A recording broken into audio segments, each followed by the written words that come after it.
പ്രിയപ്പെട്ടവരെ, ഞാനുള്ളത് കൂരിയാടാണ്. കൂരിയാട് നമ്മളെ ഹൈവേയില് കുളപ്പുറം പാടത്താണ്. കുളപ്പുറം പാടത്ത് JCB അടക്കം ഒന്നായിട്ട് നമുക്ക്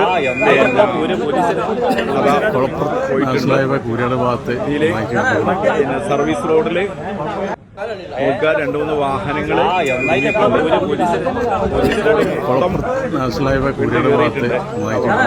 ഭീകര അന്തരീക്ഷമാണ് ഇവിടെ കണ്ടിട്ടുണ്ടെങ്കിൽ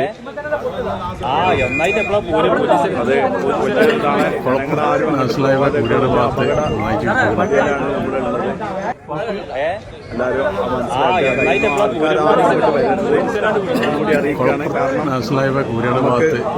കാരണം ഇതിന്റെ അവസ്ഥ എന്നറിയില്ല. കാരണം മൊത്തം നമ്മളാദ്യം അത്രയും ഉയർച്ചയാണ്. നമുക്കറിയാം കൂരിയാട് ഭാഗത്ത് ഭയങ്കര ഉയർച്ചയാണ് വന്നിട്ടുള്ളത്. ഒരു 4-5 ബിൽഡിങ്ങിന്റെ ഉയർച്ചയാണ് ഒരു ഭാഗമുണ്ട്. അപ്പൊ മുഴുവനും ഈ ഭാഗത്തുള്ള വണ്ടികൾ മൊത്തം സ്റ്റോപ്പായിരിക്കുകയാണ്. ഹൈവേ കൂടെയുള്ള മുഴുവൻ വണ്ടികൾ നിർത്തിയിട്ടുണ്ട്. ഇവരെ നിങ്ങൾ എല്ലാവരും അറിയിക്കുകയാണ് മലപ്പുറം ഭാഗത്ത് ഒഴിവാക്കി പോവുക. കാരണം ഈ ഭാഗത്ത് എല്ലാ സർവീസും നിർത്തി വെച്ചിരിക്കുകയാണ്.